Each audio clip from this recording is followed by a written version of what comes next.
Hey, how you doing? Justin here. Today we're going to talk a bit about guitar picks. Now you don't have to start your guitar journey by using a guitar pick. When I was learning left-handed, I found that the first couple of weeks I just wasn't into using a pick.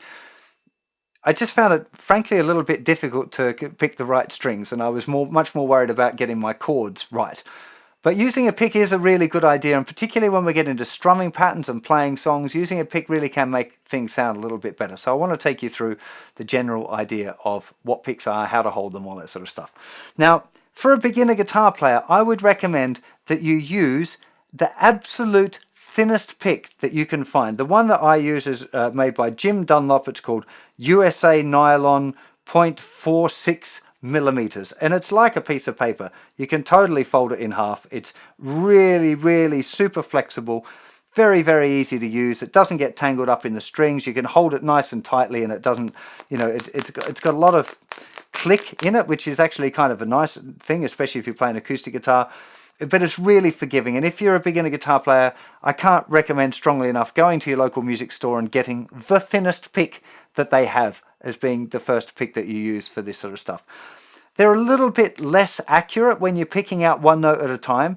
So for that reason, while you're at the store getting your super thinnest pick, I would recommend that you get one or two other picks as well. Now, I also use this one, a Jim Dunlop USA Nylon again, 0.60 millimeters, which is still quite flexible. You can't really fold it in half. It's still a very flexible pick.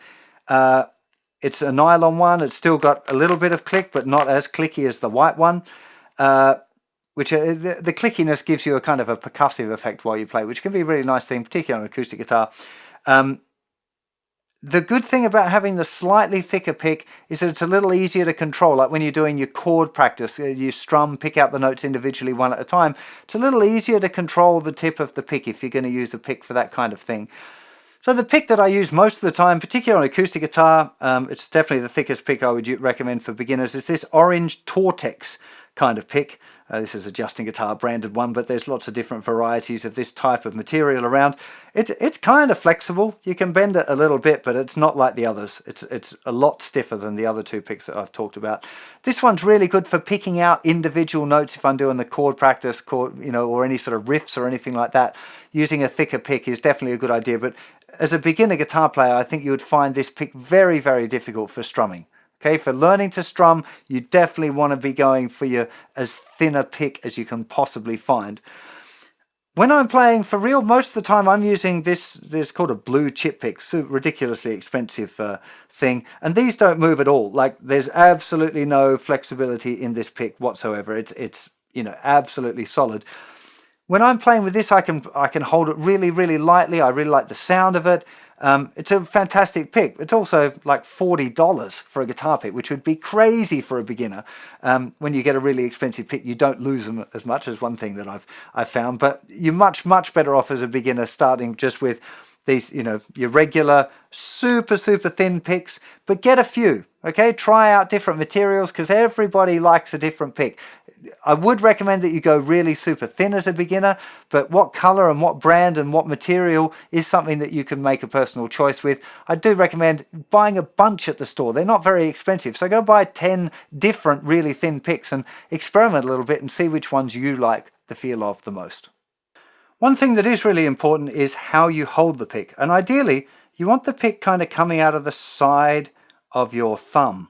Okay, so you don't want to be holding it like this, where it's coming out of the end of your thumb. You want it out of the side of your thumb, and this is really important when it comes to strumming.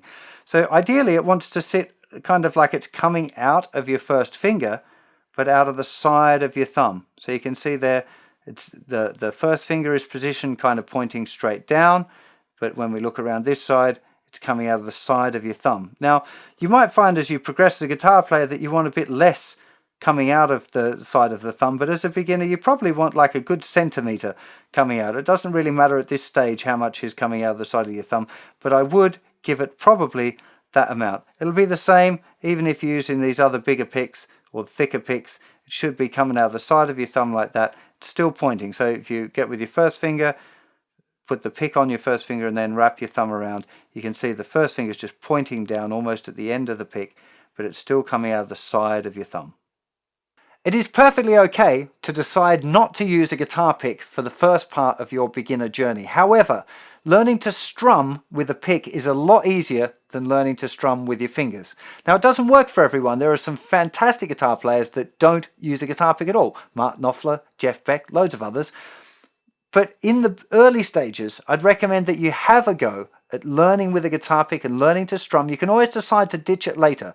But definitely for the beginner stages, when you start strumming a lot, maybe not the first lesson, maybe not the second, but definitely by the third lesson, I would recommend that you're exploring using a pick when you play.